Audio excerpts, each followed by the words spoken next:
There's a place, a school, an institution where a professor resides. One that for the past 30 years has traveled the world teaching others. A pioneer in America of the fighting science of Savate. One who codified the sports of this fighting style. One who has produced clubs, champions, and continues to develop. Listen to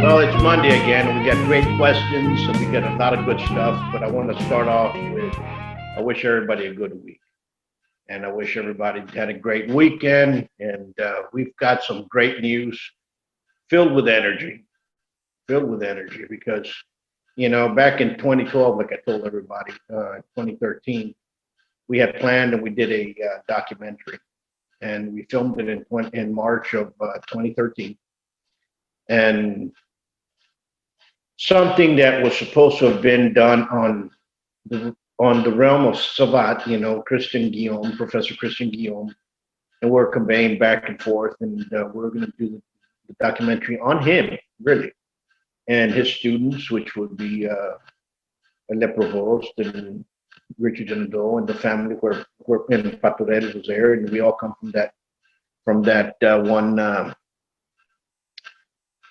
one line, if you want to put it that way. We're talking about his fights and how he started in his training, and that's what we're going for. 2 weeks before I left, Christian Guillaume passes on, and hope God has him in a great place. Because he was a living legend when he was alive. He was one that mentored many, gave a lot of energy to all. I remember him very well. I met him actually in Sports Set with Madame Vassar. And again, I saw him at one of the fights, Paris International. And he used to visit me at ASPTT every so often. Had a lot of great conversations, great dialogue, and he was a student of Matt Roger Lafon, my professor, which I ended up with a professor in Panache. You can see his shoes and his gloves, little small gloves on top of my head. Well, those gloves were Matt Roger Lafon when he was 7 years old. Imagine that. Well, anyway, it's a great documentary. We've been getting a lot of questions. We've been getting a lot of, why did you do this? Why that? And I'm not even going to get into that. The reason I did it is because I love Savate. And it's something that we need. I made a lot of good friends, people I call family, a lot of respect, a lot of great individuals that their histories cannot be wasted away. So we weren't able to get all the professors that were around at that time, which was 57. But we did get 43. We got 2 monitors, and of course, our grandmother of Savate, Madame Vassar, who passed away now. I did get one comment of somebody, the same guy that usually writes in many other forums and usually asks the same comment. And he always asks, who gives you the right to write books and what gives you the right to do that? And you mentioned this in this book and you mentioned this in that other book. Where did you get your references? Well, buddy, Marcel is his name. And Marcel, let me tell you and tell the rest of the folks. When I wrote the first book and I wrote the other books, I've written 14 of them. Hopefully you can write even a thesis of what I've done. The information I got was not only by manual, it was oral. I took a lot of notes. Every Friday I used to be with Count Baruzzi, 90, 91. And he got very ill in 92 and then he passed on. I got a lot of photographs from him. Okay, he told me a lot of good stories, a lot of good stuff. So there's different eras of where we come into the history. Count Baruzzi used to tell me stuff that went before World War II and so on and so forth. He even told me one time about he was in Dallas and he had a oil company in Dallas, and he got into it because one of the sheriffs in Dallas in the 50s, 60s, he said, he was there 59, 60, had done boxing, so they got in the ring. He gave him a couple of rounds. You know, he was 11-time champion, French champion of boxe française. And he gave me a lot of information that he knew. The other person that gave me a lot of information was Roger Lafont. Roger Lafont gave me a lot of information. Remember, I lived with them. We conveyed all the time. There's a lot of professors that understand the sport, whether it's how to judge, how to become great coaches, how to train great teams, how to train individuals, how to train kids. People specialize in different areas and so on. A lot of them do not know who the professor's professor were. And a lot of them do not care. They just cared about training for the next bout. But the other person who gave me a lot of history was Sylvain Salvini. When we tried to bring back the Parisien, the person that taught a lot of the techniques was Maître Sylvain Salvini. And he told Jean-Paul Viviani, André Germain Biglou, Pierre Chang, we all used to go over there at Wednesdays and we passed, and we ended up getting kind of a certificate. We had all passed that issue of Luc Parisien. Well, he told me a lot of stories, a lot of questions, because remember, not only was I reading the books that were out, I'll ask questions. You know, there's a term that he used to say, Savate and Savateur. Savateur comes from boxe française, Savate comes from, but you can't find it anywhere in the books. But yet he would use it like if it was common knowledge. You have to also realize that he was from boxe française, but he also trained in Savate. He was one of those that was accepted from the both realms. You have to understand also that for many, many years, if you did boxe française, you did boxe française. If you did Savate, you did Savate. There was very few cross training. Now, after 78 to the present, it's a different story. And you're talking about in the 50s, talking about the 60s, talking back then. Maître Salvini had one of the most intense libraries of Savate. Every magazine that came up with Savate, every book that mentioned Savate. He showed me a book that was written by Michel Cassou. Later on, we'll do a story on Michel Cassou.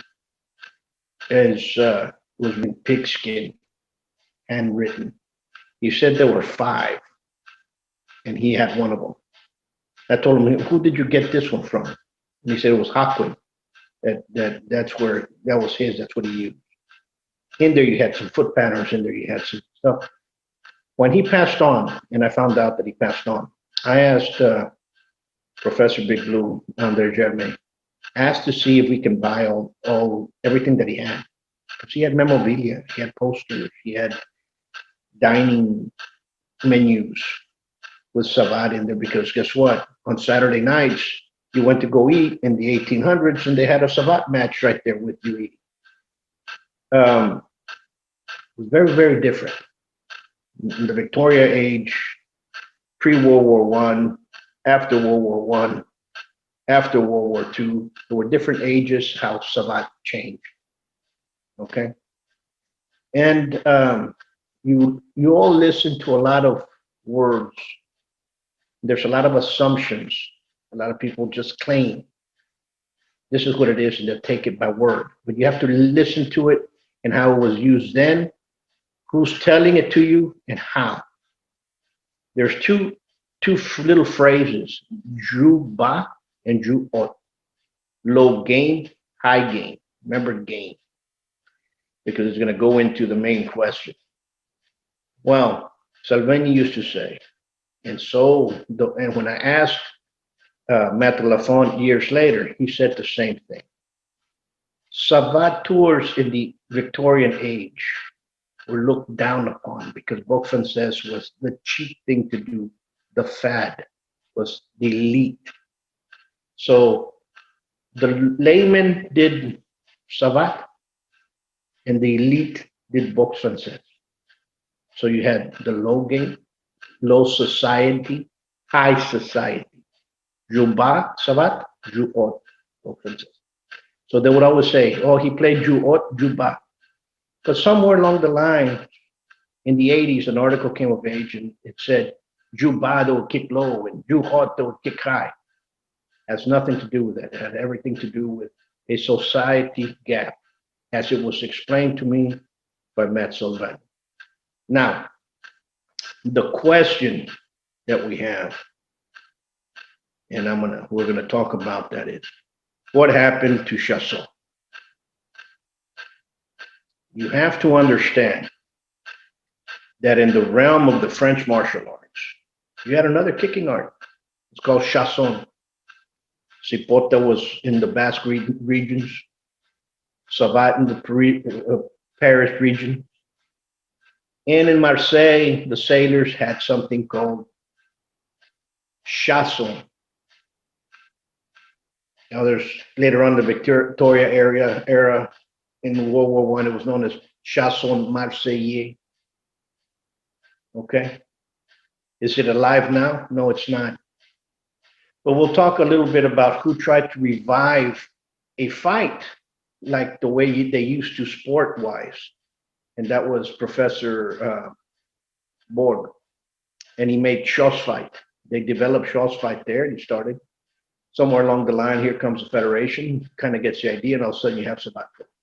Understand?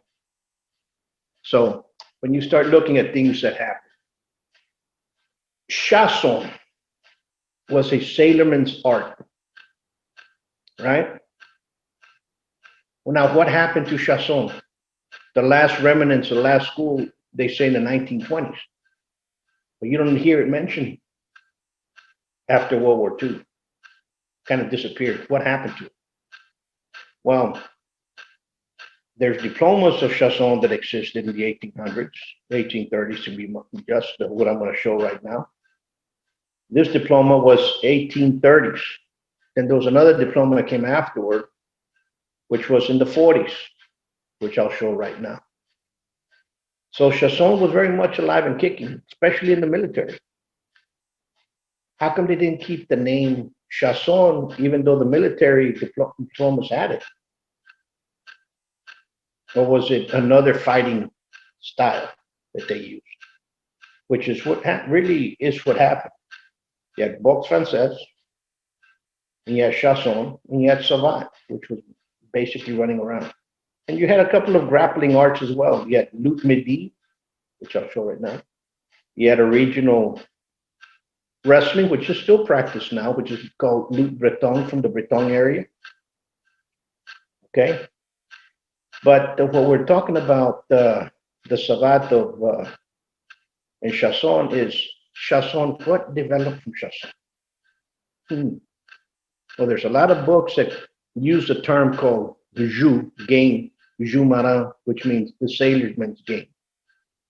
What differentiated this from others? Well, number one, they used to put their hands in the ground. Plenty of pictures of this, and I'll go ahead and show that.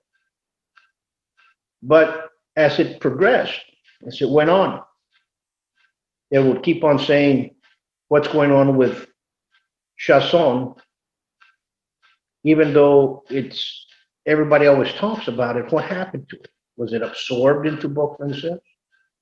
Was it absorbed into Savate? Because you have techniques of both that were techniques from Chausson, right? What happens if they grab your leg? And I'll show some pictures of that as well. Okay? Here's my theory. A sailorman's art, a ruffian's art, a deckhand art was Chausson. Chausson went out into the French colonies, like Martinique, which have something called damier. Went out into the Reunion, which has something called meringue. And of course, went out into Brazil, which you have capoeira. To me, Chausson is the grandfather of those modern fighting styles that are in there. Even though people call them Desapork, to me, they still have Chausson in them. Many people argue and so on and so forth. Yes, you can argue. You say whatever you want. But that's what I've seen in the research that I've got. Because you have to look at time frames, you have to look at what was going on at that time, you have to look at who people were, who controlled the ports, who were the companies that were doing the spicing in certain cities, and take it from there. Of course, the remnants, it was absorbed into other things. The other thing that I think occurred with Chausson was that when you have a school, when you have a discipline, when you have a fighting system, a lot of fighting systems die. Why do they die? Those that come underneath that are supposed to take over, something happens to them along the way. Either a war happens, which at World War I, World War II, you didn't have any more professors teaching it, so they die out. You might have somebody that said, I practice this over here, and those techniques are absorbed into something else. That happens a lot. Okay? If you're a fighter and you like to fight, I don't care whether you're in China, France, Russia, Mexico, Brazil, I do not care where. Tanzania, if you look at something that's effective and you see it, you're going to learn it and you're going to use it. You're going to adapt to it. You're going to borrow and steal if it works. If it doesn't, you leave it alone. But that's what happened with the arts.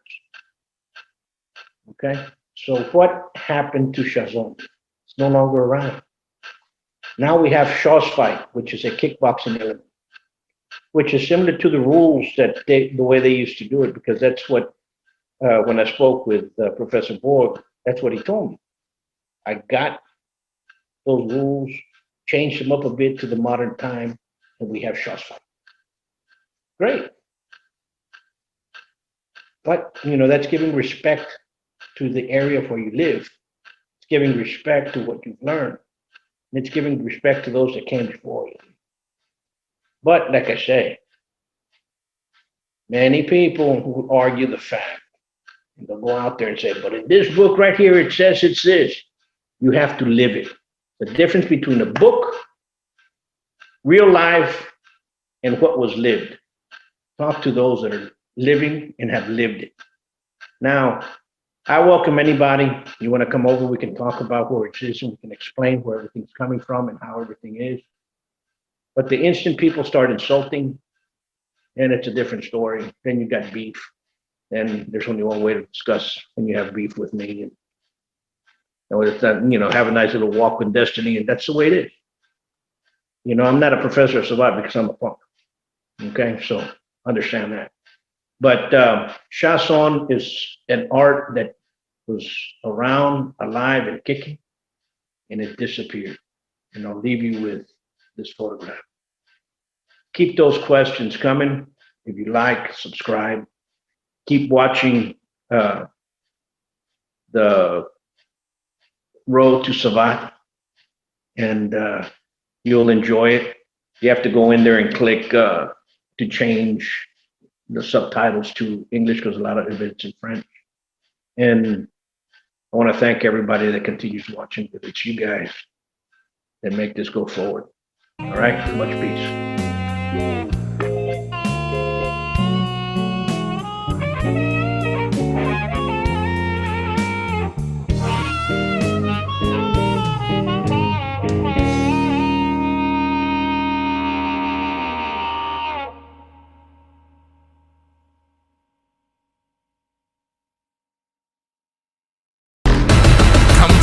Best kept secret of Laredo. Buitron Academy, 956-401-4868. Savate.biz.